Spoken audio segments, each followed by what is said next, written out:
En el corazón palpitante del siglo XVII, cuando Europa aún temblaba bajo el peso de certezas medievales que pretendían ser eternas, un hombre sentado en una pequeña casa en La Haya, rodeado de lentes pulidos y manuscritos clandestinos, se atrevió a formular la pregunta más peligrosa que una mente humana podría susurrar en aquella época de vigilancia teológica. ¿Y si todo lo que nos han enseñado acerca de Dios, la gracia y la salvación, fuera una mentira magistral, tejida no por ignorancia, sino por cálculo deliberado? Este hombre era Baruch Spinoza, y su osadía no residía únicamente en pensar diferente, sino en pensar con una claridad tan cortante que exponía los mecanismos ocultos de la manipulación religiosa, esa arquitectura invisible de control que había mantenido a la humanidad encadenada durante milenios. ¿No resulta acaso extraordinario que la institución que proclama ser la portadora de la verdad divina sea precisamente la que más teme a las preguntas incómodas? ¿No es indicativo que cada herejía, cada desviación del dogma, cada intento de razón independiente haya sido aplastado no con argumentos, sino con fuego, con tortura, con la condena eterna proyectada como una sombra sobre el alma del cuestionador?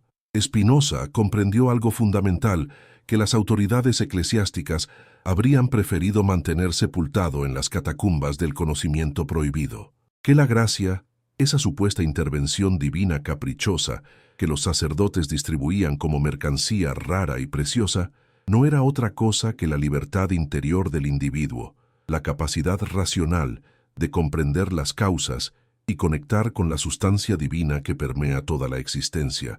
Pero ¿qué significa verdaderamente esta afirmación?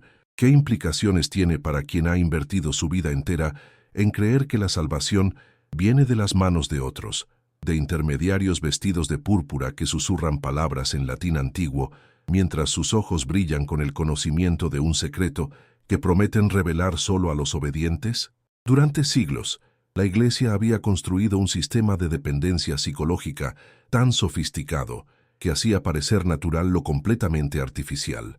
Los fieles llegaban a las puertas de los templos cargados de culpa, de una culpa tan profunda y visceral que penetraba cada fibra de su ser, alimentada por la narrativa del pecado original, por la imagen de un Dios iracundo que demandaba sangre, sufrimiento y abnegación como prueba de amor. ¿Acaso no notó usted que la Iglesia predicaba constantemente sobre la depravación de la naturaleza humana? ¿No le pareció extraño que insistieran obsesivamente en que el hombre, por su propia esencia, era despicable, corrupto, merecedor del infierno? Esta no era una estrategia accidental, era la piedra angular de un sistema de control perfecto. Si el individuo creía profundamente que era malo, que su propia naturaleza le conducía inevitablemente hacia el pecado, entonces necesitaba desesperadamente de alguien que lo redimiera, que intercediera por él ante un Dios furioso. ¿Y quién mejor para este rol que aquellos que se presentaban a sí mismos como intermediarios especiales, como portadores de las llaves celestiales, como los únicos depositarios de los sacramentos que podían lavar la mancha de la depravación innata? Spinoza, con la precisión de un cirujano, seccionó este tejido de mentiras para revelar lo que estaba debajo. Que el ser humano, en su esencia, no es malvado, sino que es movido por el conatus, ese afán fundamental de perseverar en su ser, de expandir su potencia, de entender y comprender.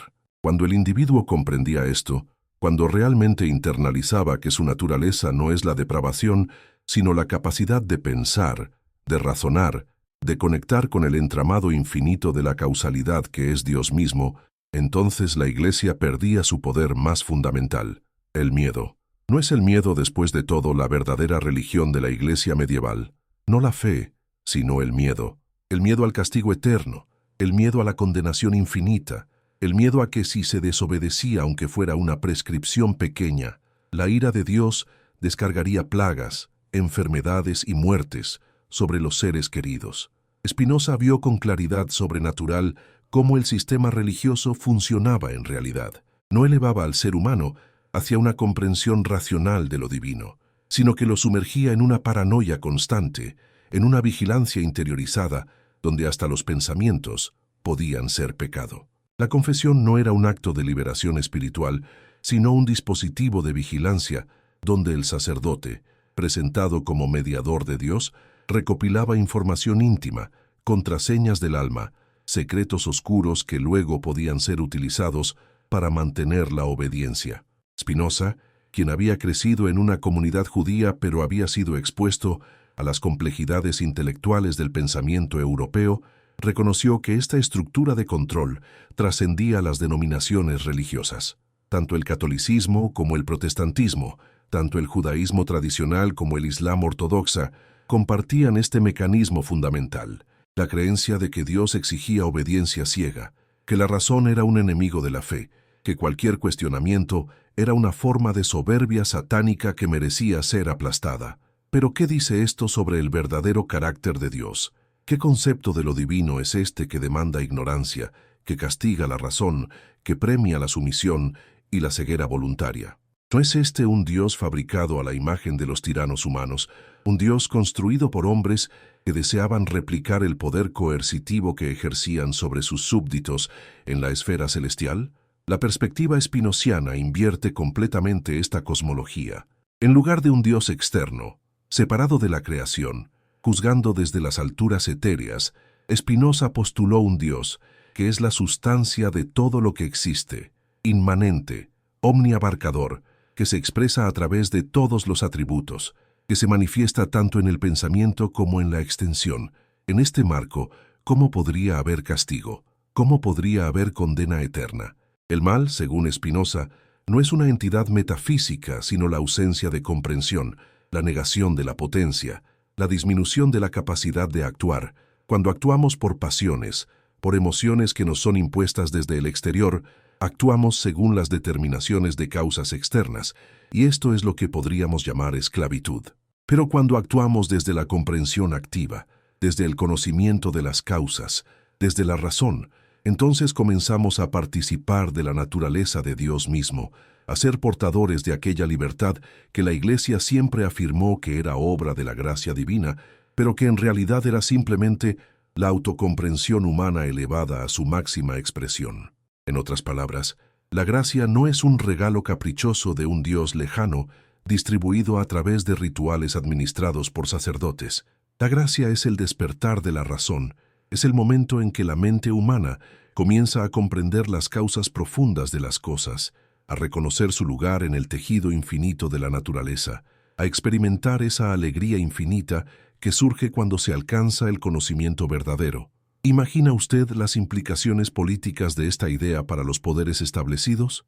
Si la gracia es libertad interior, si la salvación viene a través de la razón y la comprensión personal, entonces los sacerdotes no son necesarios, los obispos se vuelven innecesarios. Toda la estructura jerárquica que ha edificado su legitimidad sobre la base de que es el único intermediario entre Dios y los hombres, repentinamente se desmorona como un castillo de naipes bajo el viento del pensamiento racional. Esto no es simplemente una cuestión teológica, es una explosión política de magnitudes incalculables. Cuando Spinoza escribía sus reflexiones, ya había experimentado el poder destructivo de las instituciones religiosas. La comunidad judía portuguesa de Ámsterdam lo había excomulgado, una excomunión tan severa que sus propios padres debían evitarlo en las calles. ¿Por qué? No porque hubiera cometido algún crimen moral, sino porque su pensamiento cuestionaba los fundamentos de la autoridad rabínica, porque se atrevía a sugerir que la verdadera conexión con lo divino no pasaba por la obediencia a un texto antiguo o a las interpretaciones de los eruditos, sino por la capacidad individual de razonar, de comprender, de pensar libremente. Y la Iglesia cristiana, aunque nunca lo mencionó públicamente por su propia seguridad, también comprendió claramente que Spinoza era un enemigo existencial.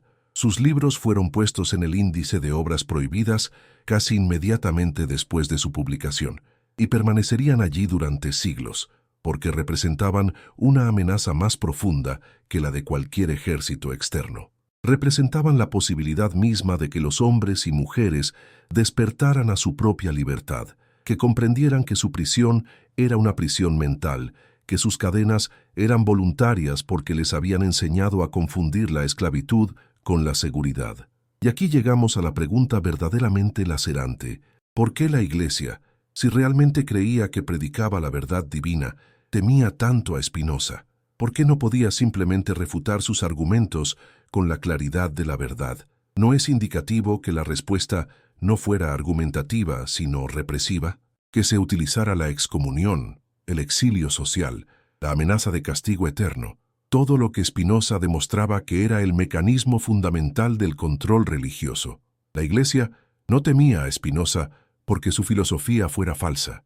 La Iglesia temía a Spinoza porque era verdadera, porque ofrecía una narrativa alternativa sobre la naturaleza de lo divino, sobre la libertad humana, sobre la fuente de la salvación, que era internamente consistente, racionalmente coherente y, lo más peligroso de todo, liberadora. Un hombre que experimentara la alegría genuina de la comprensión verdadera, que sintiera esa expansión del ser que viene de pensar por sí mismo, que entendiera que la libertad interior es la única libertad que verdaderamente importa. Ese hombre ya no sería controlable por las tácticas tradicionales. Ya no le importaría la amenaza del infierno, porque comprendería que el infierno es un concepto, una construcción mental, no una realidad física. Ya no buscaría la aprobación de los sacerdotes, porque comprendería que ellos son simplemente hombres como los otros, sin acceso especial a verdad alguna. Ya no donaría sus recursos a la Iglesia esperando comprar su salvación, porque comprendería que la salvación no se compra, que no se regala, que es conquistada por el propio esfuerzo de la mente hacia la claridad y la comprensión. Piense en esto profundamente. ¿No señala esta represión feroz contra las ideas de Spinoza algo crucial sobre la naturaleza de la verdad y el poder? Si la verdad fuera realmente lo que sostienen las instituciones religiosas, si realmente emanara del conocimiento de Dios, ¿por qué necesitaría ser defendida violentamente? ¿Por qué no podría ser defendida simplemente presentando sus argumentaciones con más fuerza que las del oponente?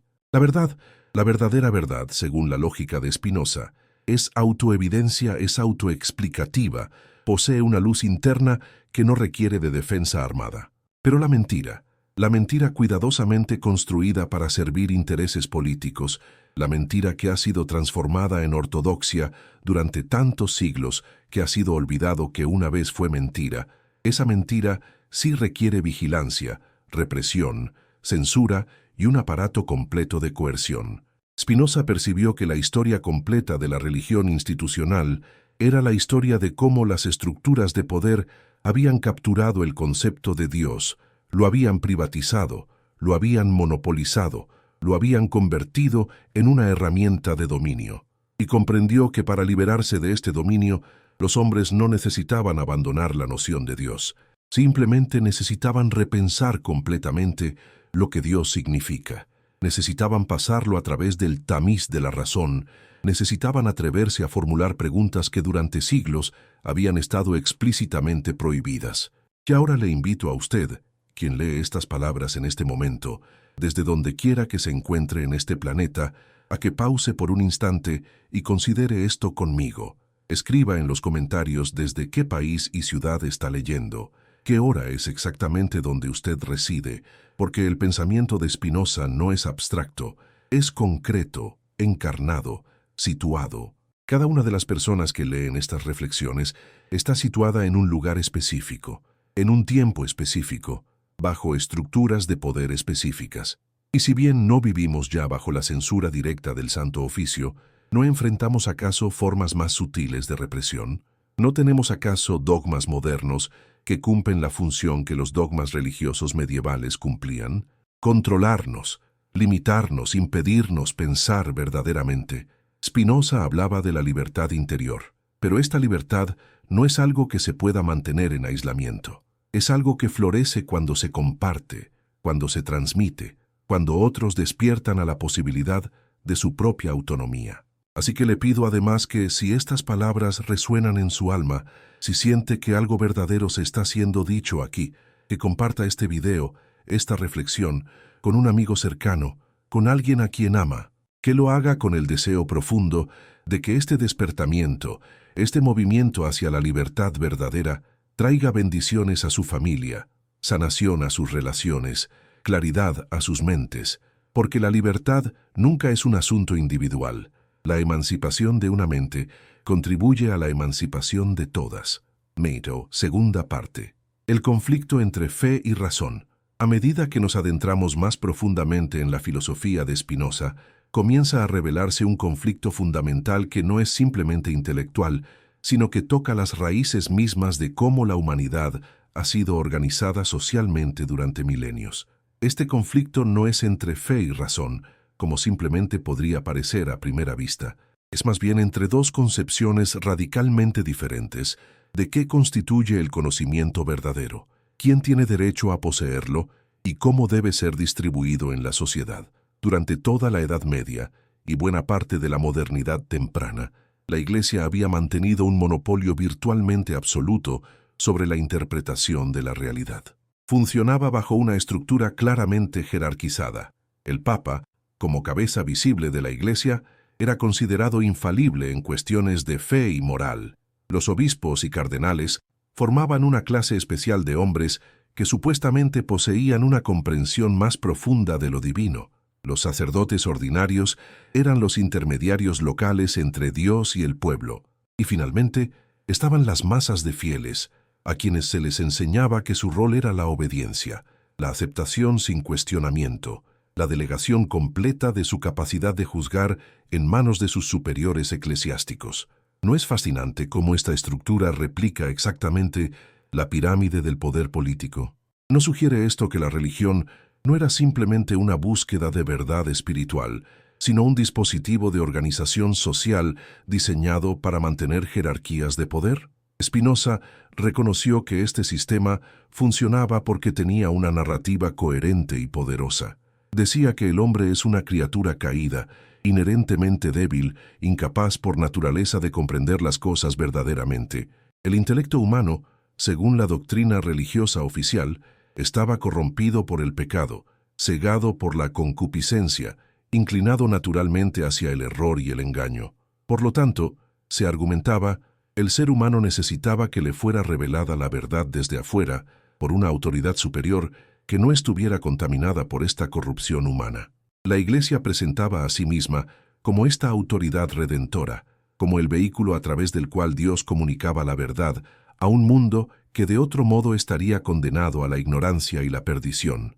El silogismo lógico era impecable. Si el hombre no puede conocer la verdad por sí mismo, y si la verdad es necesaria para la salvación, entonces el hombre debe depender de aquellos que pueden acceder a esta verdad, es decir, la Iglesia. Pero aquí, con la precisión de un cirujano, Spinoza cortaba el nudo gordiano.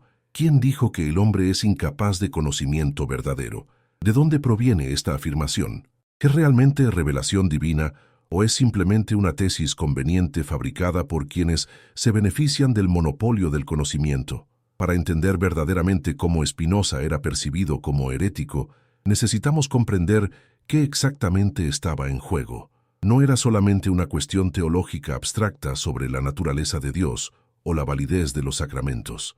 Era una cuestión existencial sobre el poder, sobre quién tiene autoridad para definir la realidad, sobre la soberanía de la mente individual.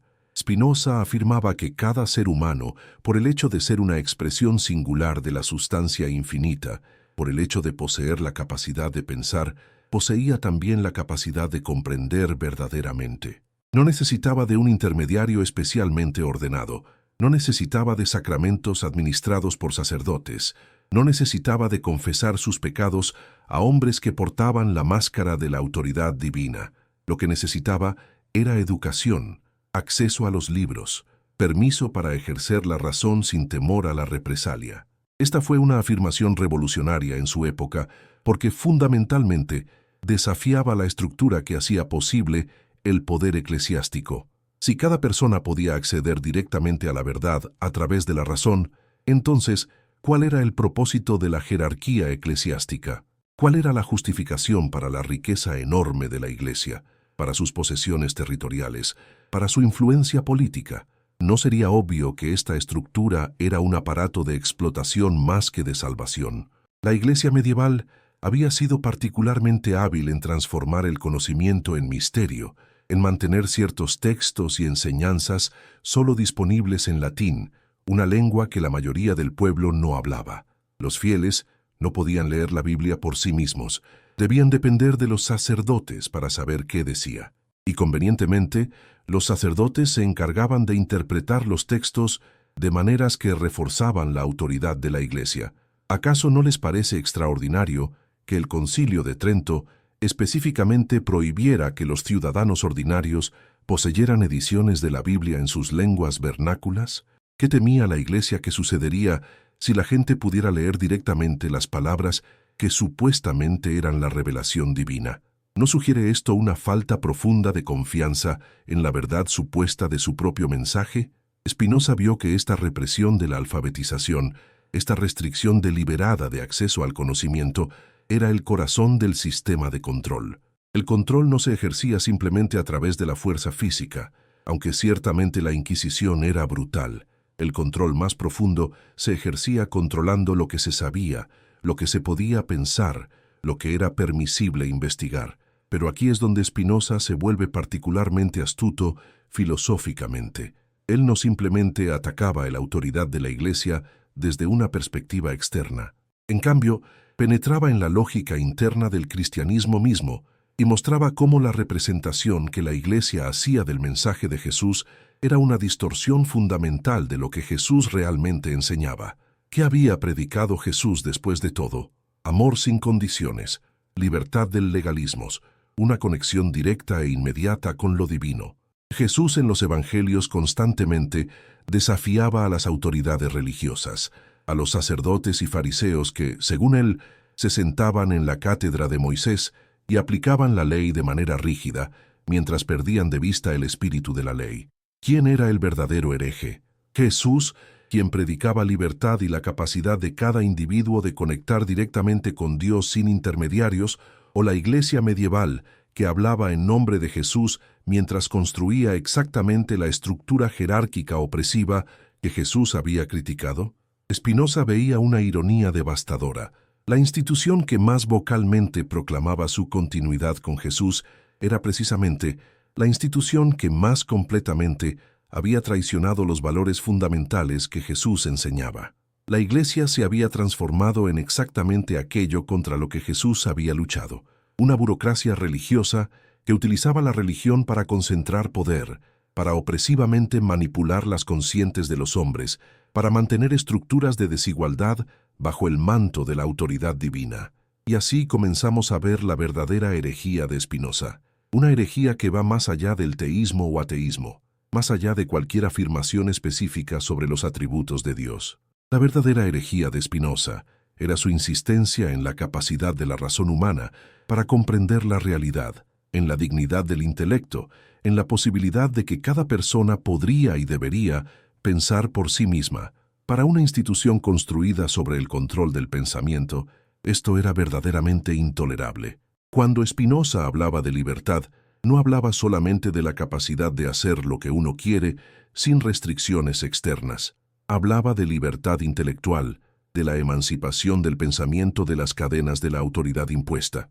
Afirmaba que la verdadera libertad humana consistía en vivir bajo la dirección de la razón, en entender las causas de las cosas, en participar activamente en la red infinita de causalidad que constituye la realidad. Pero esta libertad, argumentaba Spinoza, es precisamente lo que los sistemas de poder religioso tenían más miedo de permitir, porque una persona que piensa racionalmente, que entiende las causas reales de las cosas, no puede ser manipulada mediante miedos irracionales. Consideremos un ejemplo concreto para ilustrar esta dinámica. Durante siglos, la Iglesia predicaba que las enfermedades infecciosas eran castigos por el pecado, o que podían ser curadas mediante reliquias de santos, mediante la oración suficientemente ferviente, mediante la penitencia apropiada. ¿Qué sucede cuando alguien comienza a pensar racionalmente sobre estas afirmaciones? Cuando observa que las enfermedades se transmiten mediante contacto, que son causadas por factores materiales invisibles, que pueden ser prevenidas mediante higiene incluso si uno comete lo que la Iglesia consideraría pecados graves. Repentinamente, el control mediante el miedo se desmorona. La persona descubre que puede cuidar su cuerpo sin recurrir a los sacerdotes. Descubre que la superstición no funciona, que la realidad tiene sus propias leyes causales que pueden ser entendidas y trabajadas. Spinoza comprendía que el conocimiento verdadero, el conocimiento racional de las causas, es intrínsecamente liberador. No porque la libertad sea lo que todos quieren, sino porque cuando alguien entiende realmente cómo funcionan las cosas, está menos disponible para ser controlado mediante mecanismos que dependen de la ignorancia. Consideremos ahora la doctrina de la gracia desde esta perspectiva. La Iglesia enseñaba que la gracia era un don divino, distribuido según la voluntad incomprensible de Dios, frecuentemente canalizado a través de los sacramentos administrados por los sacerdotes. Un hombre no podía hacer nada para ganarse la gracia, debía esperar ser elegido, pero esta enseñanza, aunque aparentemente teológica, tenía consecuencias políticas enormes, porque si la salvación y la gracia eran distribuidas por Dios a través de la Iglesia, según criterios misteriosos que los fieles no podían comprender, entonces los fieles tenían que ser absolutamente obedientes. No podían cuestionar por qué unos recibían la gracia y otros no. No podían argumentar con la Iglesia sobre si realmente necesitaban comprar indulgencias para liberar a sus seres queridos del purgatorio. Tenían que simplemente confiar en que los sacerdotes y obispos conocían la voluntad de Dios mejor que ellos mismos. La doctrina de la gracia, en otras palabras, era una tecnología política sofisticada diseñada para asegurar la obediencia total. Ahora Spinoza postuló una comprensión completamente diferente. Para él la gracia no era un misterio impenetrable, sino el resultado natural de la autocomprensión racional. Cuando el intelecto humano avanza desde el primer tipo de conocimiento, que es imaginación fragmentaria, a través del segundo tipo de conocimiento, que es razón y entendimiento de las causas universales, finalmente puede alcanzar el tercer tipo de conocimiento, que es la intuición de las cosas particulares bajo la perspectiva de la eternidad. En este tercer género de conocimiento, el ser experimenta una alegría y una paz que es precisamente lo que uno querría llamar gracia, no un regalo caprichoso de una autoridad externa, sino el estado de plenitud que surge naturalmente cuando se ha comprendido verdaderamente. Y lo crucial aquí es que esta gracia no es distribuida por un sacerdote. Es accesible a cualquiera que se someta a la disciplina de la razón. No requiere intermediarios, no requiere autoridad, no requiere dinero. Simplemente requiere que la mente se esfuerce por comprender. ¿No ve usted cómo esto eliminaría completamente la justificación para la estructura eclesiástica? La Iglesia, por supuesto, no podía permitir que esto fuera conocido. Su poder dependía de mantener la ficción de que la gracia era escasa, misteriosa, distribuida según criterios insondables por una casta sacerdotal especial. Spinoza estaba argumentando que la gracia era abundante, que podría ser alcanzada por cualquiera, que era simplemente el resultado natural del desarrollo intelectual humano. Esto no era simplemente herético en el sentido de contradecir esta o aquella doctrina particular. Era herejía en el sentido más radical. Era herejía contra la estructura misma que hacía posible el poder de la Iglesia. No es sorprendente, entonces, que Spinoza fuera excluido de su comunidad judía, que sus libros fueran puestos en el índice, que su filosofía fuera prohibida, que los intelectuales que lo leyeron estuvieran obligados a hacerlo en secreto, pasando copias clandestinas, como si compartieran literatura revolucionaria en una sociedad totalitaria. Porque en cierto sentido, eso es exactamente lo que era, literatura revolucionaria, no porque llamara a la violencia, sino porque sugería que la verdadera emancipación era posible a través de la razón, que la libertad interior era el derecho nativo de cada ser humano, que ninguna autoridad, por cuán sagrada se proclamara a sí misma, tenía el derecho a monopolizar el acceso a la verdad. ¿Y sabe usted lo que es particularmente fascinante cuando se reflexiona sobre esto profundamente? Que aproximadamente 300 años después de la muerte de Spinoza, cuando las sociedades occidentales comenzaron a secularizarse, cuando el poder de la Iglesia comenzó a disminuir, fue precisamente la razón, el pensamiento científico, la capacidad de cuestionar la autoridad, exactamente lo que Spinoza había defendido, lo que finalmente liberó a la humanidad de este control religioso. No fue una refutación de Spinoza lo que permitió que la Iglesia perdiera poder. Fue la vindicación práctica de sus ideas. Conforme las personas comenzaron a recibir educación, a poder leer por sí mismas, a acceder a conocimiento científico, El control religioso simplemente se desmorona porque era fundamentalmente dependiente de la ignorancia. Y sin embargo, la Iglesia, incluso en su declive, ha intentado adaptarse, ha intentado mantener alguna forma de relevancia, pero el gato está fuera de la bolsa, por así decirlo. Una vez que los seres humanos experimentan el poder de pensar por sí mismos, el poder de comprender la realidad a través de la razón, es casi imposible obligarlos a volver a una dependencia de la autoridad impuesta. Tercera parte. El clímax de la verdad y el despertar final. Ahora llegamos a la culminación de nuestra reflexión, al momento en que las capas de análisis histórico y filosófico se concentran en una verdad ardiente, una verdad que ha estado siempre presente, pero que ha sido enterrada bajo capas de propaganda institucional, de represión intelectual, de miedo cultivado deliberadamente durante milenios. Esta verdad es simple en su enunciación, pero infinita en sus implicaciones. La Iglesia medieval y todas las instituciones religiosas que han seguido su modelo no temía a Spinoza porque estuviera equivocado. La Iglesia temía a Spinoza, lo perseguía, lo prohibía, lo condenaba, porque estaba absolutamente, irrevocablemente en lo correcto. Y cuando digo correcto, no me refiero a que cada afirmación específica de su filosofía sea incontrovertible. Me refiero a algo mucho más fundamental, que diagnosticó correctamente el carácter fundamental del sistema, que identificó correctamente cómo el miedo, no la fe, había sido el motor del control religioso, que mostró correctamente que la libertad interior es posible, que la gracia es accesible, que la verdad no puede ser monopolizada. ¿Qué significa esto para nosotros que vivimos en el siglo XXI, más de 400 años después de que Spinoza escribiera sus reflexiones subversivas? Significa que la batalla que Spinoza libró intelectualmente no ha terminado realmente, se ha transformado, muestra de caras diferentes. En lugar de la Inquisición, tenemos sistemas de represión mediática más sutiles. En lugar del índice de libros prohibidos, tenemos algoritmos que controlan lo que vemos en redes sociales. En lugar de la excomunión social, tenemos el cancelamiento de redes. Y, lo más importante, en lugar del monopolio de la Iglesia sobre el conocimiento, tenemos estructuras de poder nuevas que juegan exactamente el mismo juego que la Iglesia jugaba: controlar lo que se sabe, limitar lo que es pensable, reprimir las preguntas que amenazan el status quo.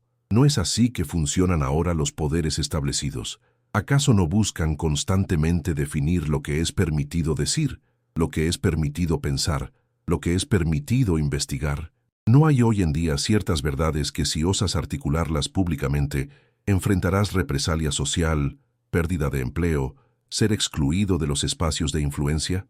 Pero aquí está lo que hace que la filosofía de Spinoza sea eternamente válida, eternamente relevante. La verdad genuina, la verdad que surge de la investigación racional rigurosa, no puede ser enterrada para siempre. Puede ser reprimida, puede ser ignorada, puede ser combatida, pero eventualmente emerge, porque la realidad tiene una estructura objetiva que existe independientemente de lo que las autoridades deseen que creamos. Las personas que piensan, que investigan, que osan cuestionar, eventualmente descubren las causas reales de las cosas. Y una vez que esto sucede, el control basado en la mentira colapsa. Spinoza vio algo crucial, que no existe enemigo más poderoso para la estructura de control que la verdad misma. No necesariamente la verdad predicada como dogma desde una tribuna, sino la verdad vivida, experimentada, comprendida en la primera persona por individuos que han utilizado su propia razón para investigar la realidad. Piense en esto. ¿Por qué hoy en día, después de siglos de la revolución científica, después de que la educación se ha extendido ampliamente, después de que el dogmatismo religioso ha perdido gran parte de su poder coercitivo, todavía buscamos controlar el pensamiento? ¿Por qué sigue habiendo temas que no se pueden discutir, preguntas que no se pueden formular, investigaciones que son suprimidas? La respuesta es que el deseo de poder, el deseo de dominar a otros, no desaparece simplemente porque cambie la forma que toma. Los mecanismos de represión evolucionan, pero el impulso fundamental persiste. Alguien siempre quiere tener el monopolio de lo que es verdad. Alguien siempre quiere mantener a otros en la ignorancia o la confusión, porque de esta manera pueden mantener el control. Spinoza nos ofrece una alternativa.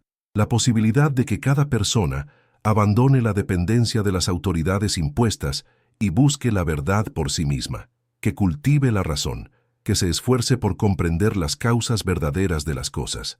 ¿Y qué sucede cuando una masa crítica de personas hace esto? Cuando ya no buscan que alguien les diga qué es verdad, sino que investigar por sí mismos, que comparten sus descubrimientos entre ellos, que construyen comunidades de pensamiento compartido. La estructura que depende de la concentración del conocimiento y del control del pensamiento se hace imposible de mantener. Este es el verdadero terror que las instituciones de poder sienten ante Spinoza y ante cualquier filosofía similar que confía en la capacidad de los seres humanos ordinarios de comprender la realidad por sí mismos. No es el terror ante una herejía específica, sino el terror ante la posibilidad del despertar masivo, ante la posibilidad de que los hombres y mujeres ordinarios descubran que tienen una capacidad que nunca se les había permitido desarrollar plenamente. La capacidad de pensar por sí mismos, de confiar en sus propias conclusiones cuando éstas surgen de la investigación rigurosa, de construir comprensiones compartidas que no dependan de la autoridad impuesta. Ahora bien, es crucial entender que esto no es un argumento contra el pensamiento comunitario o la búsqueda de consejo de otros. Spinoza no era un eremita intelectual que creía que cada persona debería estar completamente aislada en su búsqueda de verdad. Al contrario, Spinoza enfatizaba que vivimos en una red de causas mutuas, que somos constitutivamente sociales, que el pensamiento se desarrolla mejor en comunidades donde las ideas se comparten y se critican mutuamente.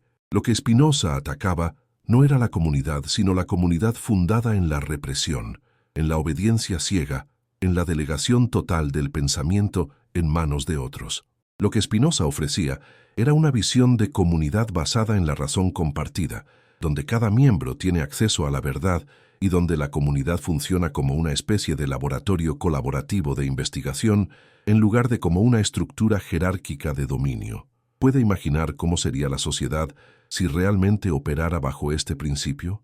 Si en lugar de que los ciudadanos creyeran lo que les dicen los políticos, los medios, las autoridades, cada persona utilizara su razón independiente para investigar los hechos y las causas, y luego compartiera sus investigaciones con otros, creando así un corpus compartido de conocimiento que constantemente se revisa y refina?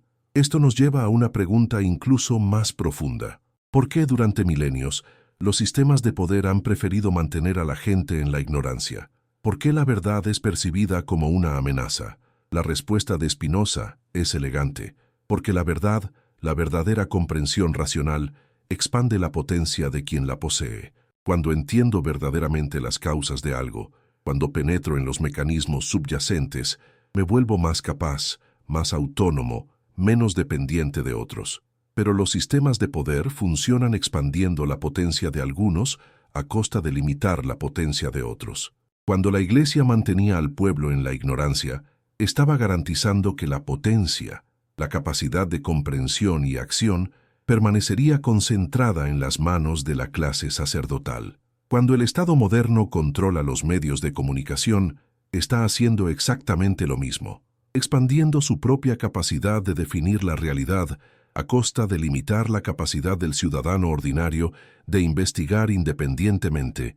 Spinoza vio que el conflicto fundamental en cualquier sociedad es entre aquellos que buscan concentrar el conocimiento y por lo tanto el poder en manos de unos pocos y aquellos que buscan democratizar el acceso a la verdad.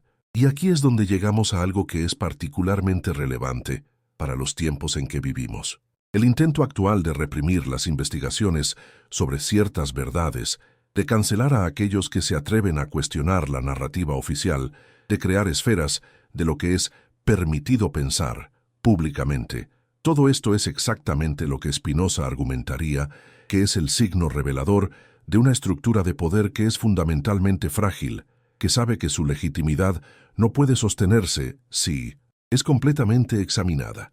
Una estructura de poder genuinamente fundada en la verdad no tendría miedo a la investigación rigurosa, invitaría el escrutinio, facilitaría la discusión abierta de todas las perspectivas.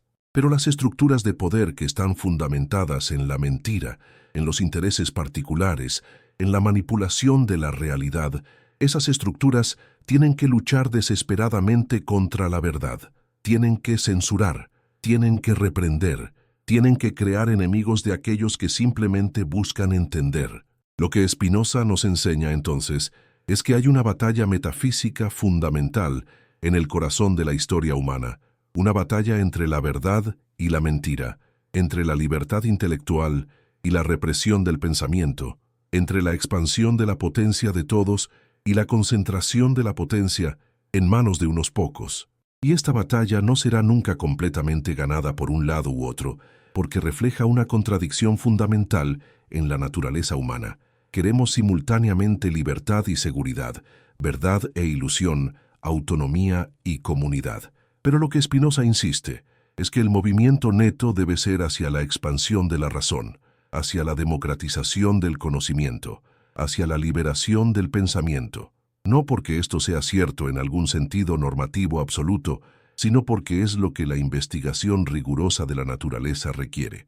Es lo que la búsqueda genuina de la verdad exige. Cuando la Iglesia condenó a Spinoza, cuando lo excluyó, cuando prohibió sus libros, no sabía que estaba confirmando exactamente lo que Spinoza estaba argumentando, que la verdad era más peligrosa para la estructura de poder que la herejía, que la razón era el enemigo mortal del dogma, que la libertad interior no podía ser sofocada para siempre. 300 años más tarde, cuando miramos hacia atrás, podemos ver claramente que la Iglesia estaba en el lado equivocado de la historia, que sus esfuerzos por reprimir el pensamiento de Spinoza resultaron no en su victoria, sino en su derrota a largo plazo. No es significativo que hoy día la filosofía de Spinoza es estudiada en universidades de todo el mundo, que su influencia ha penetrado en el pensamiento moderno desde múltiples ángulos, que es reconocido como uno de los pensadores más importantes de la historia. Mientras tanto, la Iglesia que lo persiguió ha perdido gran parte de su poder coercitivo.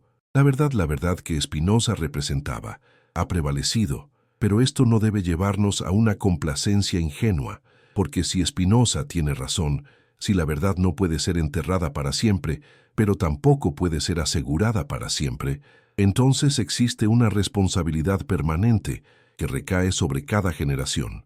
La responsabilidad de pensar por sí misma, de cuestionarlo todo, de no permitir que el pensamiento sea cautivado nuevamente por nuevas formas de autoridad represiva. Hoy en día, enfrentamos nuevas estructuras de poder que buscan hacer exactamente lo que la Iglesia medieval hacía: controlar lo que pensamos, limitar lo que investigamos, definirnos a través de categorías que no hemos elegido.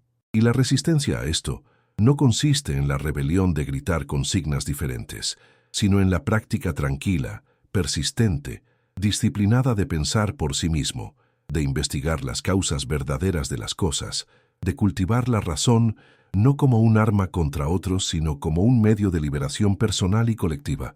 ¿Sabe usted qué es lo más profundo que Spinoza nos legó? No es simplemente una serie de argumentos filosóficos, aunque esos argumentos son robustos.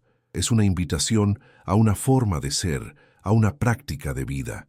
Es la invitación a convertirse en alguien que piensa, que investigada, que se niega a aceptar ciegamente lo que le dicen, que cultiva la alegría racional que surge de la verdadera comprensión. Esta forma de ser es subversiva no porque se enfrente directamente a ninguna autoridad particular, sino porque es fundamentalmente incompatible con cualquier sistema que dependa de la ignorancia para su supervivencia. Una persona que realmente piensa, que realmente ha experimentado la alegría de la comprensión verdadera, simplemente no puede ser gobernada mediante el miedo.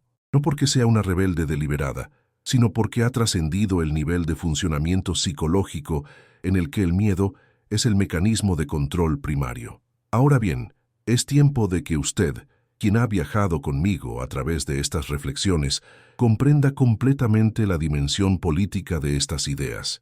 Porque esto no es un ejercicio intelectual abstracto, un juego de pensadores que se sientan en torres de marfil debatiendo sutilezas filosóficas. Esto es una cuestión de poder real, de cómo los seres humanos son organizados en sociedad, de quién controla los recursos, de quién define la realidad, de cuya verdad es permitido ser escuchada. Y es particularmente urgente hoy día, cuando las tecnologías de comunicación Nos dan la capacidad potencial de compartir verdades investigadas independientemente a través de redes globales. Piense en la ironía. Tenemos la tecnología para democratizar el acceso a la información como nunca antes en la historia, y sin embargo, también tenemos nuevas formas de represión, nuevos mecanismos de control, nuevas estructuras de poder que buscan mantener el monopolio sobre lo que puede ser pensado públicamente. Los algoritmos de las redes sociales, el control corporativo de las plataformas de comunicación, la capacidad de cancelar a cualquiera que se atreva a cuestionar la narrativa oficial. Todo esto son versiones modernas del mecanismo que Spinoza diagnosticó en su propia época. Y aquí llegamos a la conclusión que es simultáneamente esperanzadora y desafiante. La verdad no puede ser enterrada para siempre, pero tampoco se defenderá a sí misma automáticamente. Requiere defensores, requiere personas que estén dispuestas a pensar por sí mismas, incluso cuando esto sea costoso, que estén dispuestas a compartir la verdad tal como la entienden incluso cuando enfrentar represalia. Spinoza no tuvo acceso a Internet, no tuvo la oportunidad de alcanzar a millones de personas simultáneamente, y aún así, sus ideas sobrevivieron, se transmitieron, finalmente ganaron influencia.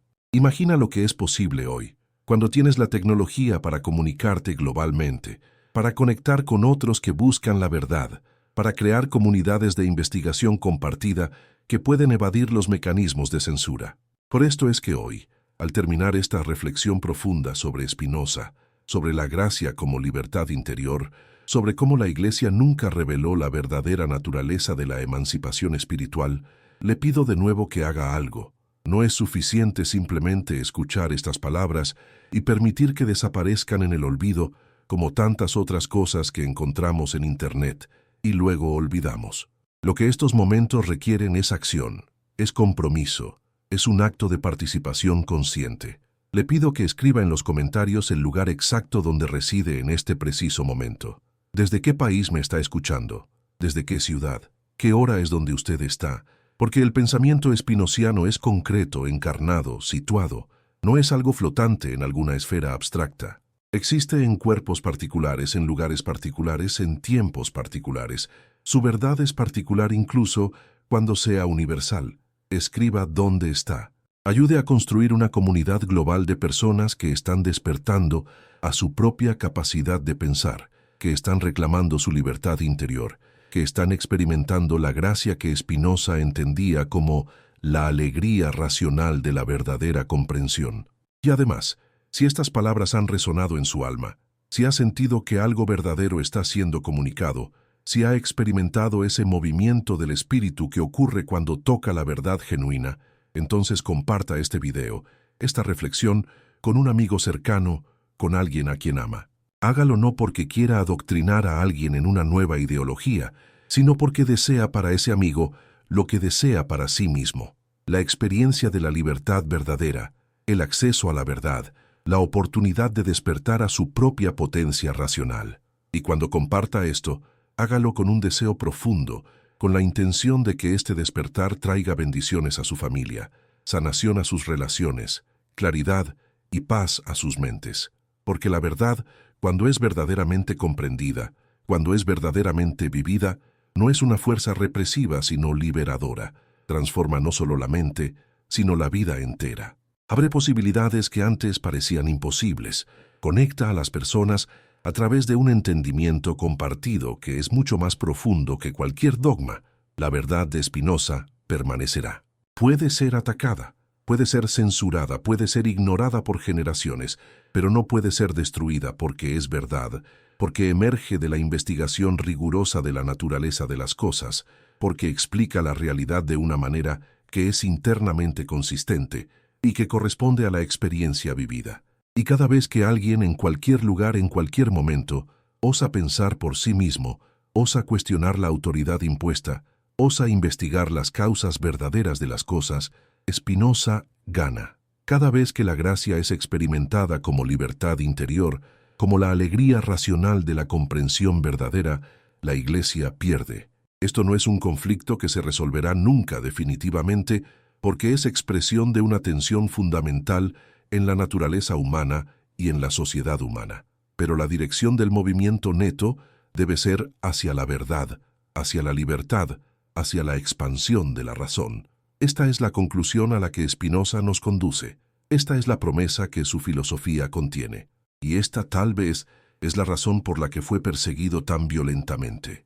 Porque la Iglesia entendía, aunque quizás no conscientemente, que si permitía que esta idea floreciera, si permitía que los hombres experimentaran verdaderamente la libertad interior, el fin de su poder había llegado, y por supuesto estaba en lo correcto. La verdad, cuando es comprendida genuinamente, es irresistible. Y la libertad, una vez experimentada verdaderamente, nunca puede ser completamente arrebatada nuevamente. Segunda parte. El conflicto entre fe y razón.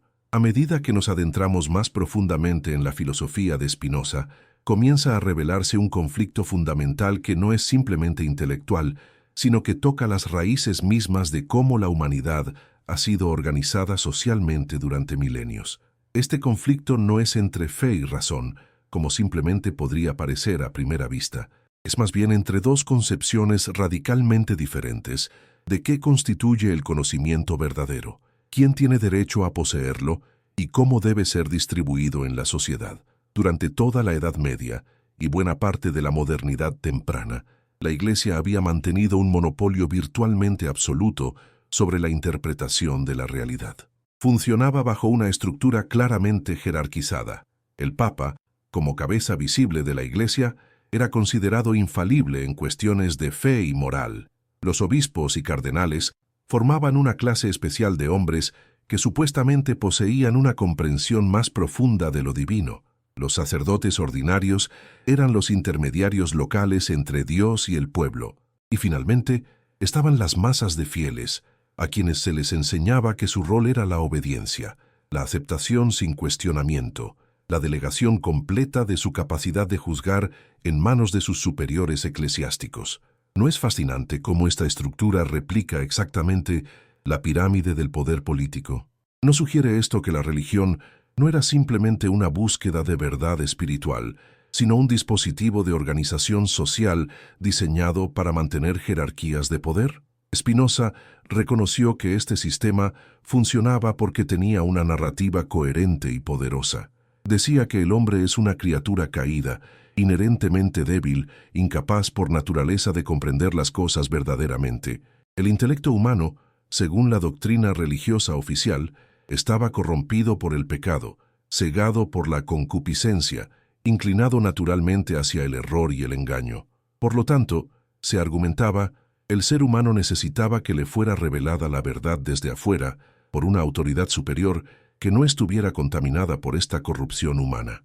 La Iglesia presentaba a sí misma como esta autoridad redentora, como el vehículo a través del cual Dios comunicaba la verdad a un mundo que de otro modo estaría condenado a la ignorancia y la perdición. El silogismo lógico era impecable. Si el hombre no puede conocer la verdad por sí mismo, y si la verdad es necesaria para la salvación, entonces el hombre debe depender de aquellos que pueden acceder a esta verdad, es decir, la Iglesia. Pero aquí, con la precisión de un cirujano, Spinoza cortaba el nudo gordiano. ¿Quién dijo que el hombre es incapaz de conocimiento verdadero? ¿De dónde proviene esta afirmación? ¿Es realmente revelación divina o es simplemente una tesis conveniente fabricada por quienes se benefician del monopolio del conocimiento? Para entender verdaderamente cómo Spinoza era percibido como herético, necesitamos comprender qué exactamente estaba en juego. No era solamente una cuestión teológica abstracta sobre la naturaleza de Dios o la validez de los sacramentos. Era una cuestión existencial sobre el poder, sobre quién tiene autoridad para definir la realidad, sobre la soberanía de la mente individual. Spinoza afirmaba que cada ser humano, por el hecho de ser una expresión singular de la sustancia infinita, por el hecho de poseer la capacidad de pensar, poseía también la capacidad de comprender verdaderamente. No necesitaba de un intermediario especialmente ordenado, no necesitaba de sacramentos administrados por sacerdotes, no necesitaba de confesar sus pecados a hombres que portaban la máscara de la autoridad divina. Lo que necesitaba era educación, acceso a los libros, permiso para ejercer la razón sin temor a la represalia. Esta fue una afirmación revolucionaria en su época porque fundamentalmente desafiaba la estructura que hacía posible el poder eclesiástico. Si cada persona podía acceder directamente a la verdad a través de la razón, entonces, ¿cuál era el propósito de la jerarquía eclesiástica? ¿Cuál era la justificación para la riqueza enorme de la Iglesia, para sus posesiones territoriales, para su influencia política? ¿No sería obvio que esta estructura era un aparato de explotación más que de salvación? La Iglesia medieval había sido particularmente hábil en transformar el conocimiento en misterio, en mantener ciertos textos y enseñanzas solo disponibles en latín, una lengua que la mayoría del pueblo no hablaba. Los fieles no podían leer la Biblia por sí mismos, debían depender de los sacerdotes para saber qué decía. Y convenientemente, los sacerdotes se encargaban de interpretar los textos de maneras que reforzaban la autoridad de la Iglesia. ¿Acaso no les parece extraordinario que el Concilio de Trento específicamente prohibiera que los ciudadanos ordinarios poseyeran ediciones de la Biblia en sus lenguas vernáculas? ¿Qué temía la Iglesia que sucedería si la gente pudiera leer directamente las palabras que supuestamente eran la revelación divina? ¿No sugiere esto una falta profunda de confianza en la verdad supuesta de su propio mensaje? Spinoza vio que esta represión de la alfabetización, esta restricción deliberada de acceso al conocimiento, era el corazón del sistema de control. El control no se ejercía simplemente a través de la fuerza física, aunque ciertamente la Inquisición era brutal. El control más profundo se ejercía controlando lo que se sabía, lo que se podía pensar, lo que era permisible investigar. Pero aquí es donde Spinoza se vuelve particularmente astuto filosóficamente. Él no simplemente atacaba la autoridad de la Iglesia desde una perspectiva externa. En cambio, penetraba en la lógica interna del cristianismo mismo y mostraba cómo la representación que la Iglesia hacía del mensaje de Jesús era una distorsión fundamental de lo que Jesús realmente enseñaba. ¿Qué había predicado Jesús después de todo? Amor sin condiciones, libertad del legalismos, una conexión directa e inmediata con lo divino. Jesús en los evangelios constantemente desafiaba a las autoridades religiosas, a los sacerdotes y fariseos que, según él, se sentaban en la cátedra de Moisés y aplicaban la ley de manera rígida, mientras perdían de vista el espíritu de la ley. ¿Quién era el verdadero hereje? Jesús, quien predicaba libertad y la capacidad de cada individuo de conectar directamente con Dios sin intermediarios, o la Iglesia medieval, que hablaba en nombre de Jesús mientras construía exactamente la estructura jerárquica opresiva que Jesús había criticado? Spinoza veía una ironía devastadora. La institución que más vocalmente proclamaba su continuidad con Jesús era precisamente la institución que más completamente había traicionado los valores fundamentales que Jesús enseñaba. La Iglesia se había transformado en exactamente aquello contra lo que Jesús había luchado, una burocracia religiosa que utilizaba la religión para concentrar poder, para opresivamente manipular las conscientes de los hombres, para mantener estructuras de desigualdad bajo el manto de la autoridad divina. Y así comenzamos a ver la verdadera herejía de Spinoza, una herejía que va más allá del teísmo o ateísmo, más allá de cualquier afirmación específica sobre los atributos de Dios. La verdadera herejía de Spinoza era su insistencia en la capacidad de la razón humana para comprender la realidad, en la dignidad del intelecto, en la posibilidad de que cada persona podría y debería pensar por sí misma. Para una institución construida sobre el control del pensamiento, esto era verdaderamente intolerable. Cuando Spinoza hablaba de libertad, no hablaba solamente de la capacidad de hacer lo que uno quiere sin restricciones externas. Hablaba de libertad intelectual, de la emancipación del pensamiento de las cadenas de la autoridad impuesta. Afirmaba que la verdadera libertad humana consistía en vivir bajo la dirección de la razón, en entender las causas de las cosas, en participar activamente en la red infinita de causalidad que constituye la realidad. Pero esta libertad, argumentaba Spinoza, es precisamente lo que los sistemas de poder religioso tenían más miedo de permitir, porque una persona que piensa racionalmente, que entiende las causas reales de las cosas, no puede ser manipulada mediante miedos irracionales. Consideremos un ejemplo concreto para ilustrar esta dinámica. Durante siglos, la Iglesia predicaba que las enfermedades infecciosas eran castigos por el pecado, o que podían ser curadas mediante reliquias de santos, mediante la oración suficientemente ferviente, mediante la penitencia apropiada. ¿Qué sucede cuando alguien comienza a pensar racionalmente sobre estas afirmaciones? Cuando observa que las enfermedades se transmiten mediante contacto, que son causadas por factores materiales invisibles, que pueden ser prevenidas mediante higiene incluso si uno comete lo que la Iglesia consideraría pecados graves. Repentinamente, el control mediante el miedo se desmorona. La persona descubre que puede cuidar su cuerpo sin recurrir a los sacerdotes. Descubre que la superstición no funciona, que la realidad tiene sus propias leyes causales que pueden ser entendidas y trabajadas. Spinoza comprendía que el conocimiento verdadero, el conocimiento racional de las causas, es intrínsecamente liberador. No porque la libertad sea lo que todos quieren, sino porque cuando alguien entiende realmente cómo funcionan las cosas, está menos disponible para ser controlado mediante mecanismos que dependen de la ignorancia. Consideremos ahora la doctrina de la gracia desde esta perspectiva. La Iglesia enseñaba que la gracia era un don divino, distribuido según la voluntad incomprensible de Dios, frecuentemente canalizado a través de los sacramentos administrados por los sacerdotes. Un hombre no podía hacer nada para ganarse la gracia, debía esperar ser elegido. Pero esta enseñanza, aunque aparentemente teológica, tenía consecuencias políticas enormes. Porque si la salvación y la gracia eran distribuidas por Dios a través de la Iglesia, según criterios misteriosos que los fieles no podían comprender, entonces los fieles tenían que ser absolutamente obedientes.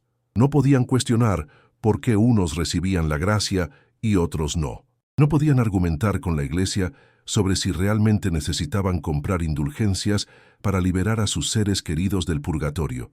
Tenían que simplemente confiar en que los sacerdotes y obispos conocían la voluntad de Dios mejor que ellos mismos. La doctrina de la gracia, en otras palabras, era una tecnología política sofisticada diseñada para asegurar la obediencia total. Ahora Spinoza postuló una comprensión completamente diferente. Para él la gracia no era un misterio impenetrable, sino el resultado natural de la autocomprensión racional. Cuando el intelecto humano avanza desde el primer tipo de conocimiento, que es imaginación fragmentaria, a través del segundo tipo de conocimiento, que es razón y entendimiento de las causas universales, finalmente puede alcanzar el tercer tipo de conocimiento, que es la intuición de las cosas particulares bajo la perspectiva de la eternidad. En este tercer género de conocimiento, el ser experimenta una alegría y una paz que es precisamente lo que uno querría llamar gracia, no un regalo caprichoso de una autoridad externa, sino el estado de plenitud que surge naturalmente cuando se ha comprendido verdaderamente. Y lo crucial aquí es que esta gracia no es distribuida por un sacerdote. Es accesible a cualquiera que se someta a la disciplina de la razón.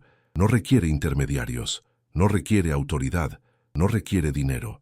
Simplemente requiere que la mente se esfuerce por comprender. ¿No ve usted cómo esto eliminaría completamente la justificación para la estructura eclesiástica? La Iglesia, por supuesto, no podía permitir que esto fuera conocido. Su poder dependía de mantener la ficción de que la gracia era escasa, misteriosa, distribuida según criterios insondables por una casta sacerdotal especial. Spinoza estaba argumentando que la gracia era abundante, que podría ser alcanzada por cualquiera, que era simplemente el resultado natural del desarrollo intelectual humano. Esto no era simplemente herético en el sentido de contradecir esta o aquella doctrina particular. Era herejía en el sentido más radical. Era herejía contra la estructura misma que hacía posible el poder de la Iglesia. No es sorprendente, entonces, que Spinoza fuera excluido de su comunidad judía, que sus libros fueran puestos en el índice, que su filosofía fuera prohibida, que los intelectuales que lo leyeron estuvieran obligados a hacerlo en secreto, pasando copias clandestinas, como si compartieran literatura revolucionaria en una sociedad totalitaria. Porque en cierto sentido, eso es exactamente lo que era, literatura revolucionaria, no porque llamara a la violencia, sino porque sugería que la verdadera emancipación era posible a través de la razón, que la libertad interior era el derecho nativo de cada ser humano, que ninguna autoridad, por cuán sagrada se proclamara a sí misma, tenía el derecho a monopolizar el acceso a la verdad. Y así comenzamos a ver la verdadera herejía de Spinoza, una herejía que va más allá del teísmo o ateísmo, más allá de cualquier afirmación específica sobre los atributos de Dios. La verdadera herejía de Spinoza era su insistencia en la capacidad de la razón humana para comprender la realidad, en la dignidad del intelecto, en la posibilidad de que cada persona podría y debería pensar por sí misma. Para una institución construida sobre el control del pensamiento, esto era verdaderamente intolerable. Cuando Spinoza hablaba de libertad, no hablaba solamente de la capacidad de hacer lo que uno quiere sin restricciones externas. Hablaba de libertad intelectual, de la emancipación del pensamiento de las cadenas de la autoridad impuesta. Afirmaba que la verdadera libertad humana consistía en vivir bajo la dirección de la razón, en entender las causas de las cosas, en participar activamente en la red infinita de causalidad que constituye la realidad. Pero esta libertad, argumentaba Spinoza, es precisamente lo que los sistemas de poder religioso tenían más miedo de permitir, porque una persona que piensa racionalmente, que entiende las causas reales de las cosas, no puede ser manipulada mediante miedos irracionales. ¿Y sabe usted lo que es particularmente fascinante cuando se reflexiona sobre esto profundamente? Que aproximadamente 300 años después de la muerte de Spinoza, cuando las sociedades occidentales comenzaron a secularizarse, cuando el poder de la Iglesia comenzó a disminuir, fue precisamente la razón, el pensamiento científico, la capacidad de cuestionar la autoridad, exactamente lo que Spinoza había defendido, lo que finalmente liberó a la humanidad de este control religioso. No fue una refutación de Spinoza lo que permitió que la Iglesia perdiera poder. Fue la vindicación práctica de sus ideas. Conforme las personas comenzaron a recibir educación, a poder leer por sí mismas, a acceder a conocimiento científico, el control religioso simplemente se desmorona porque era fundamentalmente dependiente de la ignorancia. Y sin embargo, la Iglesia, incluso en su declive, ha intentado adaptarse, ha intentado mantener alguna forma de relevancia, pero el gato está fuera de la bolsa, por así decirlo. Una vez que los seres humanos experimentan el poder de pensar por sí mismos, el poder de comprender la realidad a través de la razón, es casi imposible obligarlos a volver a una dependencia de la autoridad impuesta.